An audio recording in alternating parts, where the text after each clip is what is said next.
মুসলমান বন্ধু আমার কান লাগায় শুনবেন, হযরতে ইয়ামুনির একটা শেষরায়া ঘর থেকে বের কইরা বাহিরে আইনা উনাকে জোর কইরা জমিনের মধ্যে এইভাবে চিতমুখী শোয়াইছে।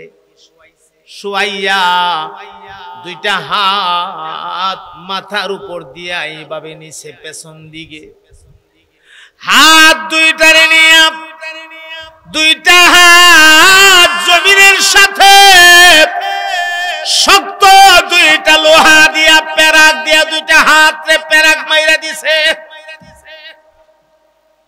দুইটা পা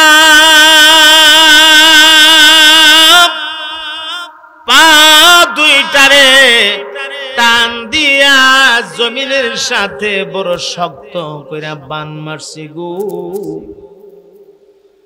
একটা মোটা রশি লইয়া এই রশিটারে দুইটা ভাগ কইরা দুইটা পাট কইরা একদিকে মাটির সাথে আটকায়া বাইন্দা অপর দিকে আংটা লাগায়া বুকের উপরে সিনা বরাবর দিয়ে আংটা লাগায়া টানতেছে। রশিগুলা নিচের দিকে চাপতেছে, একদিকে হাতের ব্যথা অপর দিকে রশির চাপে বুকের মধ্যে ব্যথা শুরু হয়ে গেছে। হযরতে ইয়ামুনির দুইটা চোখ দিয়া গড়গড় কইরা পানি বাইর হয়ে গেছে। অন্তরে অন্তরে আমার আল্লাহ রে গো আল্লাহ,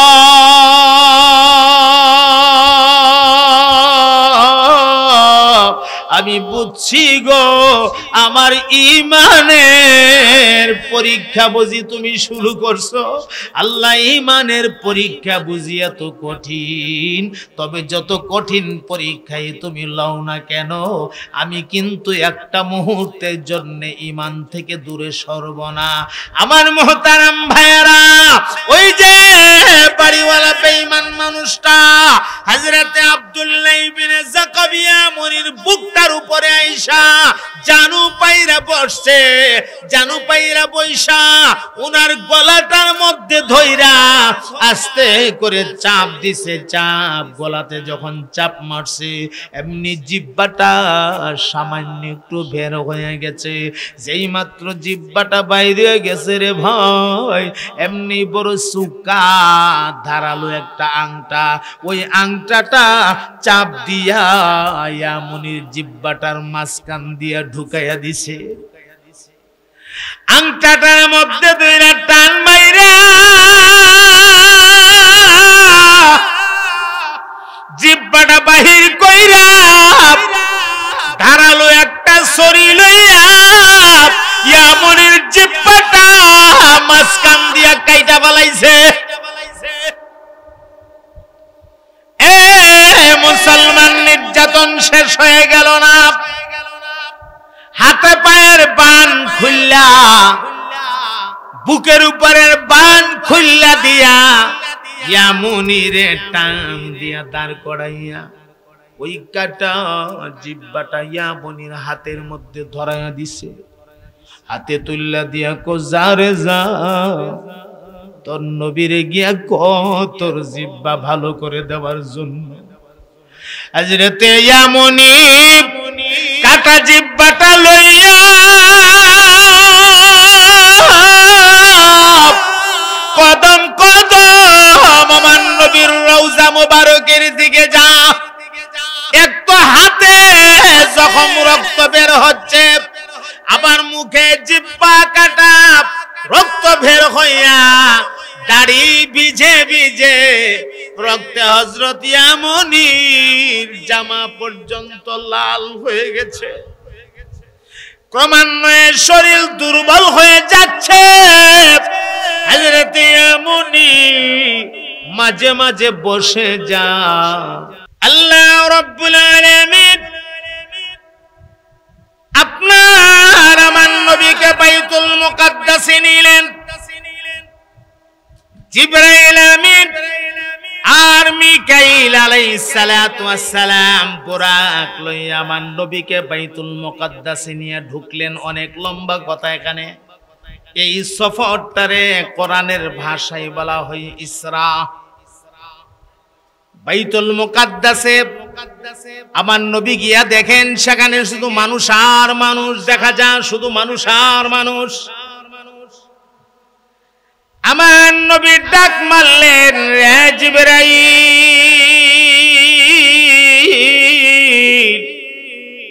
এখানে এত মানুষ গো, ওরা কারা, কি তাদের পরিচয়? জিবরাইল আমিন তখন জবাবে জানায় দিলেন, নবী গো, ওনারা হইল আপনার আগে আল্লাহ যে দুনিয়াতে লক্ষাধিক নবী রসুল পাঠিয়েছিলেন, সমস্ত নবী রসুলদেরকে আজকে আল্লাহ বাইতুল মুকাদ্দাসে জমা করেছে আপনি নবীকে সংবর্ধনা দেওয়ার জন্যে, আপনাকে সংবর্ধনা দেওয়ার জন্য, স্বাগতম জানানোর জন্য সব নবীরা জমাইছে। এখানে আল্লাহর অসংখ্য রহমতের ফেরেশতারাও আছে। সামনে একটা নামাজের মুসাল্লা, জিবরাইল আমিন আস্তে কইরা আমার নবীর পিঠ মুবারকে ধইরা কও, নবী গো, এই নামাজের মুসাল্লাটার মধ্যে আপনি যান। আজকের দিনে আপনার চাইতে বেশি হকদার কেউ নাই ইমামতি করার। আজকের দিনের সবচাইতে বেশি হকদার আপনি। আপনি 2 রাকাত নামাজের ইমামতি করবেন, কারণ সমস্ত নবীদের একটা তামান্না, আপনি নবীর পেছনে 2 রাকাত নামাজ পড়বে। ওই দিন আমার নবী সব নবী রাসূলের ইমামতি কইরা টাইটেলের মালিক হয়ে গেল ইমামুল মুরসালিন। আল্লাহু আকবার বলেন চিৎকার দিয়া। কি বুঝলেন? আপনার নবী ছোট নবী না বড় নবী? সর্বকালের সর্বযুগের সর্বশ্রেষ্ঠ নবী, ঠিক কি না? আচ্ছা, এই দেখাইলাম একটা। আপনার আমার নবীর আরেকটা টাইটেল আছে, খাতামুন নবীন। রাসূল নিজে বলেছেন, আনা খাতামুন নবীন লা নবিয়্যা বাদি, আমি হইলাম শেষ নবী, আমার পরে আর কোন নবী নাই। আল্লাহ আমার নবীর আগে লক্ষাধিক নবী দুনিয়াতে পাঠাইছে, কেউ ছিলেন রাসূল, আবার কেউ ছিলেন নবী। আমার ভাইয়ারা, আমার নবীরে আল্লাহ দুনিয়াতে পাঠাইয়া নবুয়তির দরজায় তালা মারছে গো। কিয়ামত পর্যন্ত আর কোন নবী দুনিয়াতে আসবে না। আমার নবীর উপরে অবতরণকৃত বিধান কিয়ামত পর্যন্ত দুনিয়াতে চলতে থাকবে। তাহলে আমার নবী শেষ নবী। বলেন, আমার নবী কে নবী? শেষ নবী। আমার নবীরে যারা শেষ নবী মানে না, তার ঈমান আছে। এজন্যই আমরা বলি কাদিয়ানীরা কাফের। কথাটা বুঝতে পারছেন? অনেকে খালি কয়, হুজুররা কাদিয়ানীরা কাফের কোকে, সারা দিন নামাজও পড়ে, রোজাও রাখে, সব করে, এরা হুজুররা কাফের কেরে কয়। কাফের কেন কই বুঝছেন? এরা আমরা নবী যে শেষ নবী এই কথাটা মানে না। এরা কো আরেকজন নবী আইব। ওই যে কিয়ামতের আগে ঈসা আলাইহিস সালাম দুনিয়াতে আইব তো ঠিক আছে, কিন্তু ঈসা আলাইহিস সালাম দুনিয়াতে আগমন করবেন যে সেদিন নবী হইয়া না, আমার নবীর উম্মত হয়ে আগমন করবে। আমার সম্মানিত ভাইয়েরা, আমার নবীরে আল্লাহ খতমে নবুয়ত দিয়া আমার নবীর সম্মান বাড়াইয়া দিছে। 3 নাম্বার আরেকটা পয়েন্ট আপনাদেরকে শোনাই। আপনার আমার নবীর আরেকটা টাইটেল আছে, শাফিউল মাজনুবিন, গুনাহগারদের সুপারিশ করনেওয়ালা নবী। সুবহানাল্লাহ বলবেন না? হাসরের ময়দানে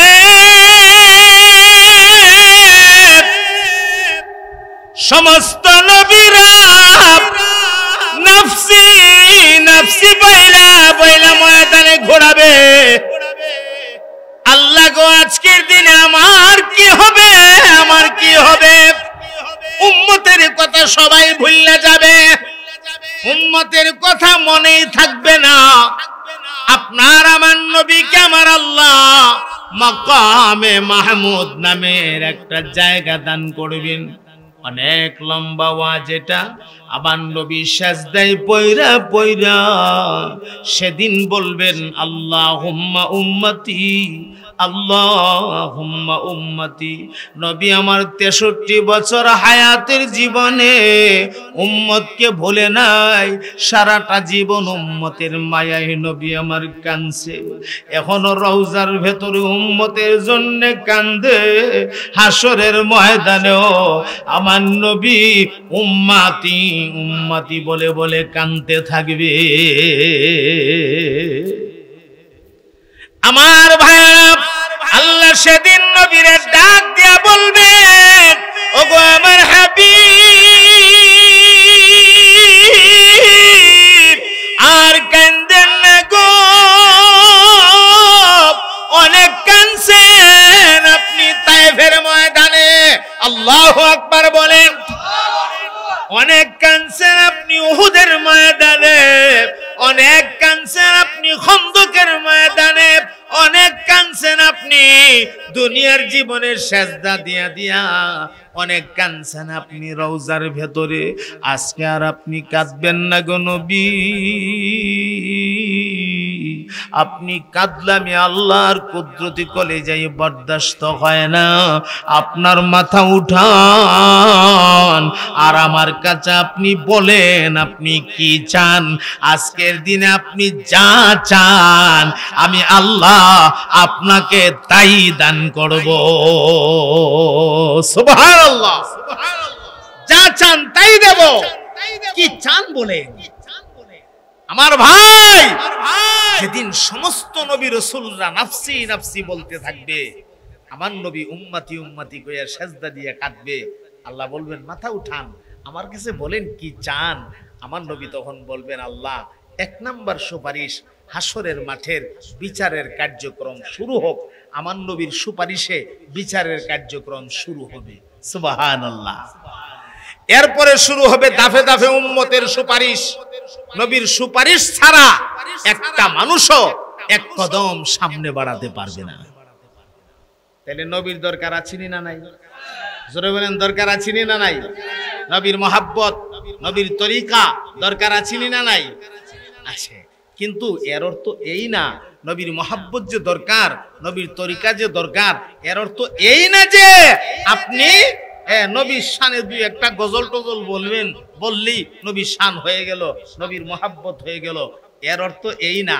এর অর্থ হইল নবী যেইভাবে নিজের জীবনটাকে সাজাইছে, আপনি নবীর দেখানো পথে আপনার জীবনটাকে সাজাইতে হবে। কথা বলেন ঠিক কিনা? এখন সমস্যা হইল আমরার দেশও কিছু গজল যদি গাইতে পারে তা আমরা মনে করি যে এটা নবীর আশেক, এটা করা আশেক রে, মারাত্মক আশেক। সালাতু সালাম গয় আমার দরুদ সা, কথা কয় না, লাম গয় আমার কয়া নবী মুস্তাফা। তোমরা যদি বলা না বলা না, আরে কথাটা তো বালা, আমি কিন্তু এই কথাটা ব্যঙ্গ করতেছি না, কথাটা তো বালা। তোমরা কেউ যদি মদিনায় যাও, আমি গোলামের সালামটা নবীর রওজা দিয়ে দিই।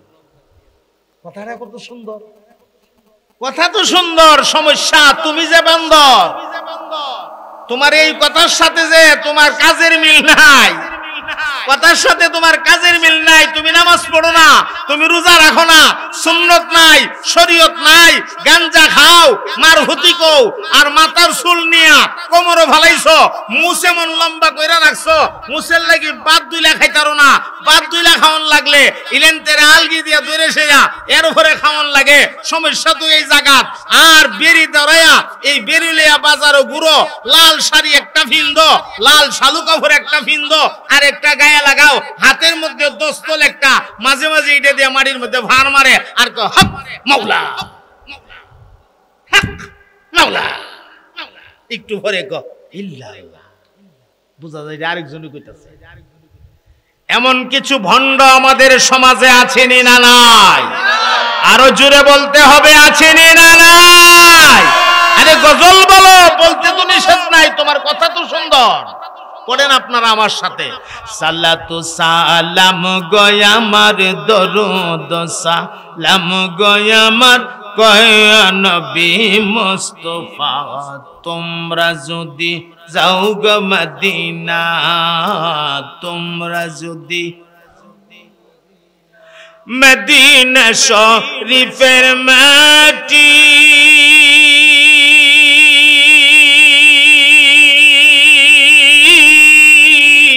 আইরে চোখে মুখে বুকে মাখিও, সেই মাটিতে আছেন আমার, সেই মাটিতে আছেন আমার দয়াল নবী মুস্তাফা, তোমরা যদি ইন্না সালাতু সালাম গয় আমার দরুদ সালাম গয় আমার কয় নবী মুস্তাফা, তোমরা যদি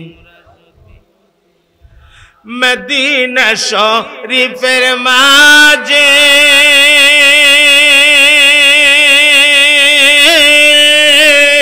হায়রে দামি একখান মিম্বার আছে,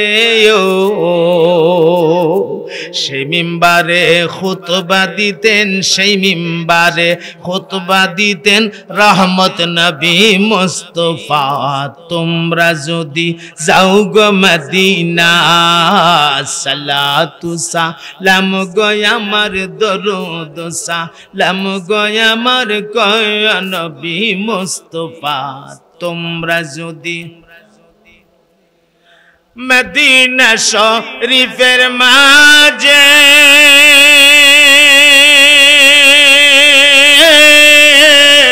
হায়রে দামি একখান ঘর আছে, সেই ঘরেতে শুয়ে আছেন, সেই ঘরেতে শুয়ে আছেন দয়াল নবী মুস্তাফা, তোমরা যদি যাও গো মদিনা, সালাতু সালাম গয় আমার দরুদ সালাম গয় আমার কয় নবী মুস্তাফা, তোমরা যদি বুঝি না, এটা আমরা ভারি না, তোমরা নবীর আশিক, তোমরা একটা গজল গালি মনে করো আশিক হয়ে গেছো গা, এটা তো আমরাও ভারি, বুঝি না, কথা কয় না, বুঝি না আমরা, কথাগুলা সুন্দর কি সুন্দর না? কথাগুলা সুন্দর, কিন্তু সমস্যা হয়েছে তোমার কথার সাথে কাজের মিল নাই, তুমি বান্দর, ঠিক কিনা? তোমার কথার সাথে কাজের মিল থাকতে হবে। যদি আশিক রাসূল দাবি করো, রাসূলুল্লাহর সুন্নাত তোমার মধ্যে থাকতে হবে। যদি আশিক রাসূল দাবি করো, তোমার মধ্যে নামাজ থাকতে হবে। মনে রাখতে হবে, নামাজ ছাড়া একজন মানুষও আল্লাহর ওলি হতে পারে নাই। কিয়ামত পর্যন্ত নামাজ ছাড়া একজন মানুষও আল্লাহর ওলি হতে পারবে না। নাকি নামাজ ছাড়া ওলি হওয়া যায় না? আচ্ছা যাক, আমি অনেক দূরে নিয়ে যাইতেছি আপনাদেরকে। আর একটা কথা দেখাই, আপনাদের নবীর শান একটু খেয়াল করেন। হাউজে কাউসার নামে একটা হাউজ আছে, একটা কুয়া আছে, জীবনে শুনছেন? সবাই মনে শুনছেন না? এই নামে কোরআন শরীফে একটা সূরাও আছে। সূরাটার নাম সূরাতুল কাউসার। বলেন সূরাটার নাম কি? সূরাতুল কাউসার। যারা পারেন আমার সাথে পড়েন, ইন্না আ'তাইনাকাল কাউসার ফাসাল্লি লিরাব্বিকা ওয়ানহার ইন্না শানি আকাহুয়াল আবতার। মোহাব্বতের আওয়াজে বলে দিন সুবহানাল্লাহ। এই কাউসারের অনেকগুলো ব্যাখ্যা থেকে একটা অন্যতম ব্যাখ্যা হইল হাউজে কাউসার। যেই কাউসারের এক পেয়ালা পানি পান করলে পরে 50,000 বছর পর্যন্ত আর কোনোদিন পানির পিপাসা হবে না। বলেন তো, এই হাউজে কাউসারের মালিক আল্লাহ মুসা নবীরে বানাইছে, ঈসা নবীরে বানাইছে, ইব্রাহিম নবীরে বানাইছে, তাহলে হারুন আলাইহিস সালামরে বানাইছে, তাহলে জাকারিয়া আলাইহিস সালামরে বানাইছে, আইয়ুব আলাইহিস সালামরে বানাইছে, কারে বানাইছে? আরে দাবি কইরা কোন না আমার নবীরে বানাইছে। কথা বলেন ঠিক কি না? ওই যে আল্লাহ কোরআন শরীফে বলছেন ওয়ালাল আখিরাতু খায়রুল লাকা মিনাল উলা, নবী গো আপনাকে দুনিয়াতে যেই নিয়ামত দেওয়া হয়েছে এর চাইতে উত্তম হবে আখিরাতে যেই নিয়ামত দেওয়া হবে। আরেকটা দেখাই, খেয়াল করেন, সমস্ত নবী রাসূলগণ জান্নাতের পারমিশন পাইয়া আল্লাহর জান্নাতের গেটের কাছে গিয়া অপেক্ষায় থাকবে।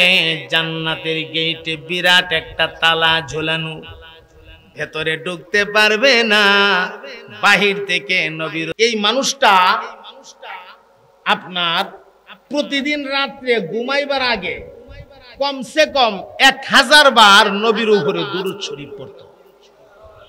আরো জোরে কোন, আমনে কবার পড়েন?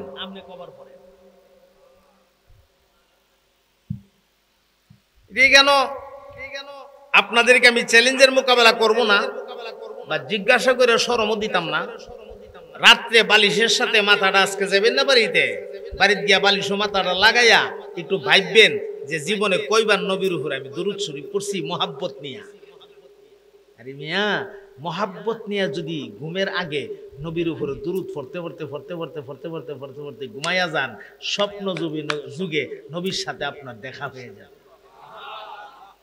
এই আমল তো আমরা করি না। লোকটা 1000 বার দুরূদ শরীফ পড়া আমার নবীর রওজাতে হাদিয়া পাঠাইতো।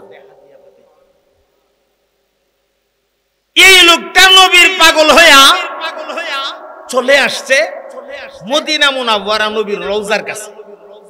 ইহানো কেমন পাগল হইব? এক মুষ্টি মাটি হাতে উঠাইয়া এই মাটি খানা একবার চুমু খা, একবার মাটি খানা কপালের মধ্যে লাগা, আর একবার মাটি খানা বুকের মধ্যে সিনার উপরে লাগা, আর বারবার সালাম দে। এক পর্যায়ে আসমানের দিক তাকায়া আবার আল্লাহর দুইটা কুদরতি কদমে নজর ফালায়া ডাক মারছে, আরে আমার আল্লাহ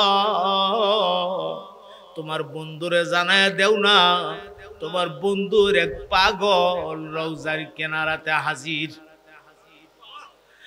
আল্লাহ আমার সালামের উত্তরটা দিত, দয়া করে তুমি জানায়া দেও না, আর আমি যেন এই উত্তরটা নিজের কান দিয়ে শুনি। আল্লাহু আকবার বলেন, আল্লাহু আকবার। এই পাগলামির চিত্রটা দূর থেকে দাঁড়ায়া দাঁড়ায়া এক শিয়া বেচারা দেখতেছে। শিয়া যারা হযরত আলী রাদিয়াল্লাহু তাআলা আনহুর শেষ নবী মানে, নাউজুবিল্লাহ বলবেন না। শিয়ারার দাবি হইল জিবরাইল আমিন ওহী লইয়া আইতো আছেন আলীর কাছে, পথ ভুইলা গেছে গা মুহাম্মদ নবীর কাছে। পথ ভুইলা বলে আমরা নবীর কাছে গেছে গা, এটা হলো শিয়ারার দাবি। এই শিয়া বেড়া কোনার থেকে দেখতেছে কি রে এমন পাগল, একবার কপালো মাড়ি লাগা, আরেকবার মুখ লাগা সুমা দে, আরেকবার বুহ লাগা, আবার কান্দা কান্দা কি জানি কয়। আজকাল তারে জনমের একটা শিক্ষা দিতে হবে, জনমে শিক্ষা দিব। নবীর আশেকরে শিক্ষা দিতে গিয়া আস্তে আস্তে কাছে আইছে। কাছে আয়া কো ভাই আমার মনটা বড় চাইতেছে, আপনি নবীর যে আশেক, আপনার লাগি দিলটা কান্তাছে, মনটা চাইতেছে 4টা ভাত আপনার লইয়া একসাথে খাইতাম। আপনি যদি দয়া কইরা আমার বাড়িতে আজকে জোহরের নামাজের পরে একটু দাওয়াতটা গ্রহণ করেন। আমার মোহতারাম ভাইরা এখন মেহমান মানুষ মনে করতেছে আমার তো খাইতে হবে, খাওন তো খাওন লাগবো, তো খাওন যেহেতু লাগবোই, আর দাওয়াত যেহেতু ভাইসি দাওয়াত দিছে, দাওয়াত রাখাও তো সুন্নত। আচ্ছা ঠিক আছে, দাওয়াতটা রাখলাম। জোহরের নামাজের পরে ওই বেচারা টাইম মতো আইসা হাজির। আয়েশারা কয় হুজুর চলেন না আমার বাড়িতে দাওয়াত, বলে হ্যাঁ চলেন। যাইতেছে, যাইতে যাইতে যাইতে যাইতে বাড়িতে গিয়া একটা বাংলা ঘরের মধ্যে হযরত ইয়ামুনিরে বসাইছে। বসায়া বলতেছে আপনি বসেন, আমি আসতেছি, আসতেছি কইয়া যে গেছে, আর তো আয় না, লম্বা একটা টাইম বসায় তুই রাখছে। আর হযরত ইয়ামুনি বয়ে কিতারি দাওয়াতের বাড়ির মধ্যে আইলে তো কিছু বালাবুরা খাবারের গ্রান না হো লাগে, মুরগি টুরগি ফাঁক করলে, গরুর গুস্ত টুস্ত রানলে ইতানের গ্রান পাওয়া জানা, কথা কোনা পাওয়া জানা। এখানে দাওয়াত যে আইলাম, মুরগির গ্রান পাবো দূরের কথা, হুটকির বর্তর গন্ধ দিবে, একটু কই আইলাম খাওয়াইবো। আর বেড়া যে বয়া এত হয়ে গেছে, বেড়াও দেড়ায় না, লক্ষণ তো বেশি ভালো দেখতাছি না, মনটাতে একটা বাড়ি মারছে। কিছুক্ষণ পরেই দেখা গেছে ওই শয়তান আইছে, আইছে যে এমন ভাবে আইছে, বন্ধু মহলের কিছু বন্ধু বান্ধব লয়ে আইছে, আয়াসাই যাই ওনারে যে রুমটার মধ্যে বসাইছে পুরা রুমটা চতুর্দিকে গ্রাউ করে ফেলছে। আর এই বাড়িওয়ালা একটা তলোয়ার লইয়া হযরত ইয়ামুনির নাক বরাবর নিয়ে তলোয়ারটা ধরছে। খাওয়াইবো, দাওয়াত খাওয়াইবো, তলোয়ারটা দইরা ডাক দিয়া কয়, এই ইয়ামুনি, এখনো সময় আছে রে, বাঁচতে যদি চাস এখনো সময় আছে। মুহাম্মদের উপরে দরুদ শরীফ পড়াটা ছাইরা দে, দরুদ শরীফ পড়াটা বন্ধ কইরা দে, বাঁচতে যদি চাস। হযরত ইয়ামুনি বলন্দ আওয়াজে বলিষ্ঠ কণ্ঠে ইমানি পাওয়ারে জবাব দিয়া দিছে, তোমরা কি মনে করেছো এই সামান্য কয়েকটা তলোয়ারের ভয় দেখাইলে আমি আমার নবী ছাইরা দেব? না না না, আমি নবীর ছোট্ট আশেক না, আমি নবীর বড় আশেক। আমি পাগল হইয়া নবীর রওজায় আসছি। আমার দেশ থেকে 1000 বার দুরূদ শরীফ পড়িয়া পড়িয়া প্রতি রাতে আমি হাদিয়া পাঠাইছি, আজকে নবীর রওজা পর্যন্ত আসছি। আমি সাধারণ আশেক না, তোমরা এই সামান্য তলোয়ারের ভয়ে আমি নবী ছাড়তে পারবো না। প্রয়োজনে জীবন দিতে পারি, এক মুহূর্তের জন্য আমি আমার নবীর উপরে দরুদ ছাড়তে পারি না। যেই খালি বলন্দ আওয়াজে বক্তব্য দিয়ে দিছে, হেরা উঠে গেছে গা গুসা, টাইন্না হেসরায়া গোট থেকে বাহির করছে। আহা, এ মুসলমান বন্ধু আমার, কান লাগায় শুনবেন, হযরতে ইয়ামুনির এক টাইন্না হেসরায়া ঘর থেকে বের কইরা বাহিরে আইনা উনাকে জোর কইরা জমিনের মধ্যে এইভাবে চিতমুখী শোয়াইছে।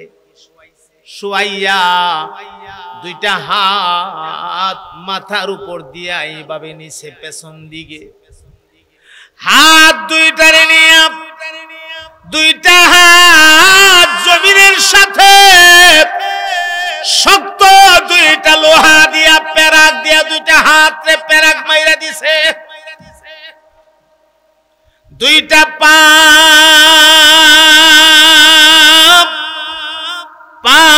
দুইটারে টান দিয়া জমিনের সাথে বড় শক্ত কইরা বান মারছে গো।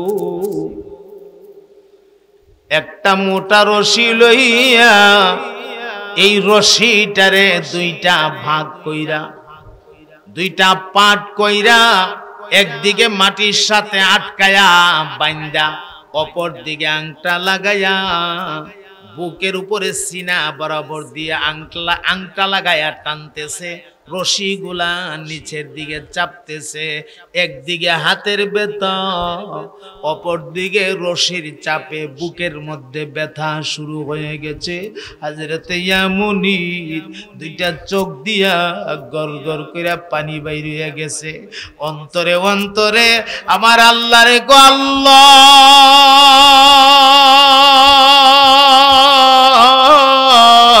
আমি বুঝছি গো আমার ইমানের পরীক্ষা বুঝি তুমি শুরু করছো।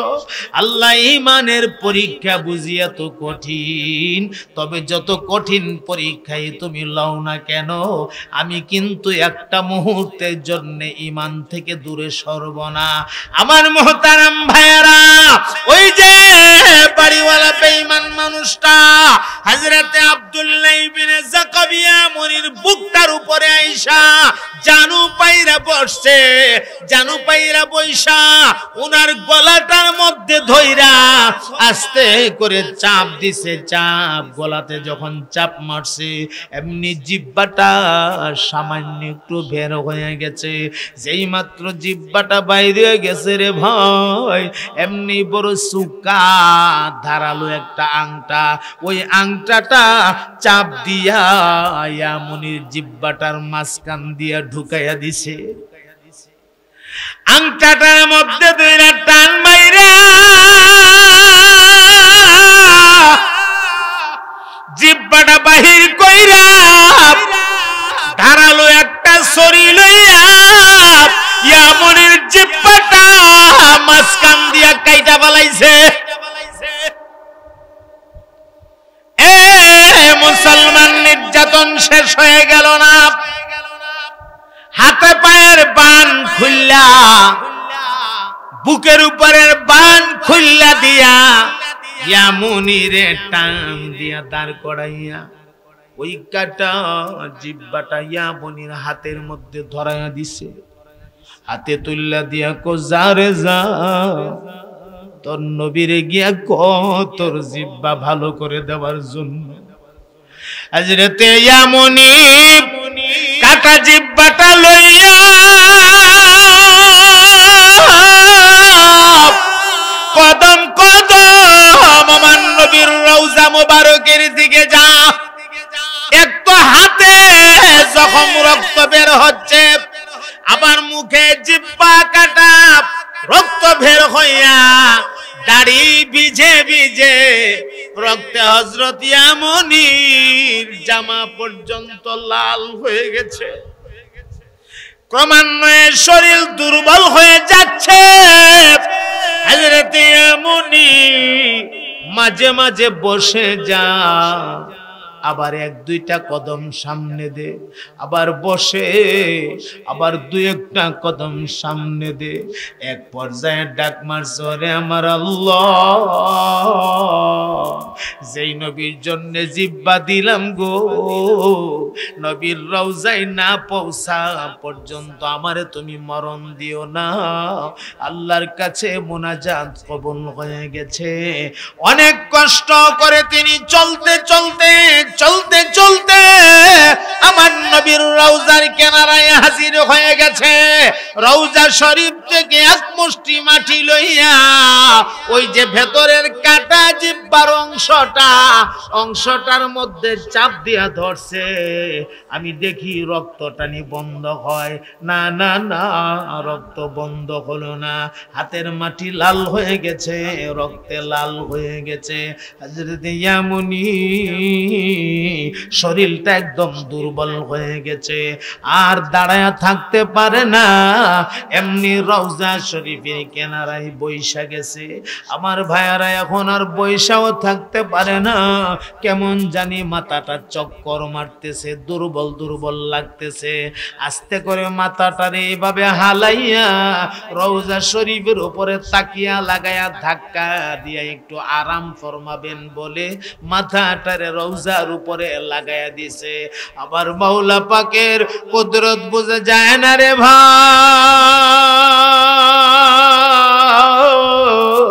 যেই মাত্র মাথাটা লাগায়া দিছে গো, এমনি আল্লাহর কুদরতে দুই চোখে ঘুম চলে আসছে, ঘুম।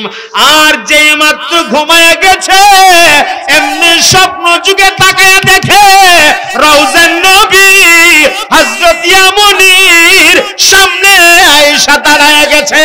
আল্লাহু আকবার বলেন চিৎকার দিয়া। আমার নবীর কলিজাটা তো উম্মতের মায়া দিয়া ভরা, নবীর কলিজা উম্মতের মায়া দিয়া ভরা। নবী আমার দুইটা হাত বাড়ায়া দিয়া কয়, রে ইয়ামনিয়া, আমি নবীর বুকে মানুষ কি মানুষের প্রতি এমন অত্যাচার করতে পারে? আমার বুকে এই কথা কয়া নবী আমার টান দিয়া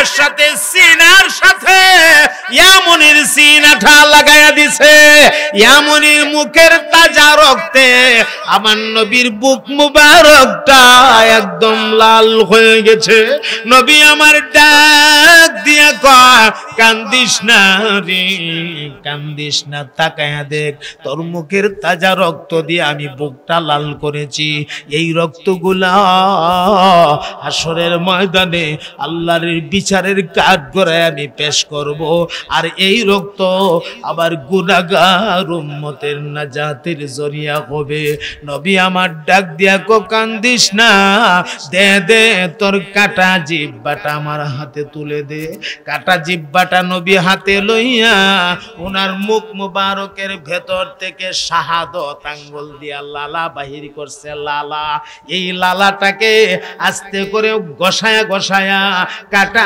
জিহ্বার অংশটার মধ্যে নবী লাগাইছে আমার নবী ডাক দিয়া কো মুখটা আ করে দে মুখটা আ করে দে যেই মাত্র মুখটা আ করে দিয়েছে কাটা জিহ্বাটা আমার নবী ভেতরের কাটা অংশের সাথে ধাক্কা দিয়া লাগাইছে ধাক্কা দিয়া লাগায়া আমার মাওলারে ডাক মারছে রে আমার আল্লাহ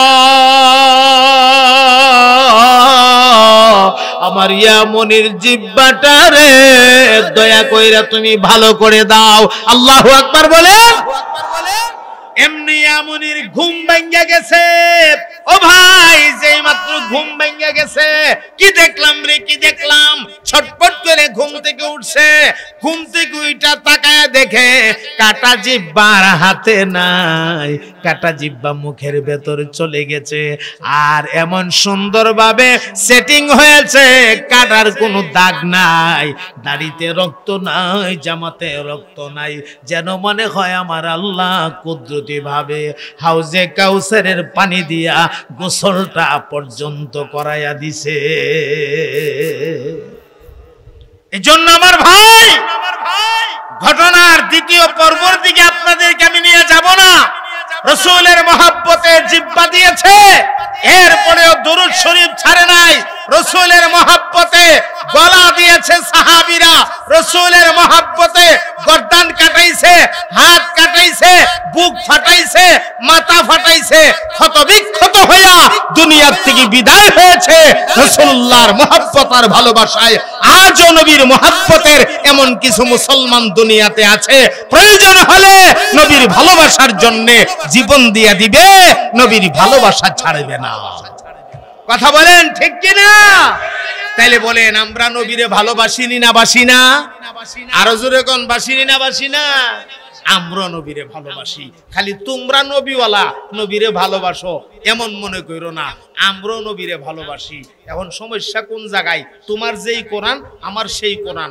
তোমার যেই নবী আমার সেই নবী তোমার যেই কাবা আমার সেই কাবা তুমি যেই রওজা শরীফে যাও আমি সেই রওজা শরীফে যাই তুমি 5 ওয়াক্তের নামাজ পড়ো আমিও 5 ওয়াক্তের নামাজ পড়ি তুমি 1 মাস রোজা রাখো আমিও 1 মাস রোজা রাখি তুমি যা করো আমি তো সবই তা করি আমি যা করি তুমিও সব তা করো তাহলে সমস্যা কোন জায়গায় তাহলে দ্বন্দ্ব কোন জায়গায় দ্বন্দ্ব থাকা যাবে না মুসলমান মুসলমান ভাই ভাই হয়ে চলতে হবে মুসলমান মুসলমান কি হয়ে চলতে হবে ভাই ভাই হয়ে চলতে হবে আজকে দুই ভাইয়ের মধ্যে ঝগড়া লাগায়া দিয়া দুনিয়ার ইহুদি খ্রিস্টানরা মজা মারতাছে হেরারে আমরা হাসাইতাছি আল্লাহ কথা বললাম আপনাদের সামনে সংক্ষিপ্ত কথা শানে রাসূলের উপরে আমার নবীর শান নিয়ে কিছু কথা সর্বশেষ আপনাদেরকে কিছু কথা বললাম হুব্বে রাসূলের উপরে নবীর ভালোবাসার উপরে ছোট্ট একটা ঘটনার একটা অংশ আপনাদেরকে শোনাইলাম এই কথাগুলিকে আল্লাহ পাক আমাদেরকে কর্মজীবনে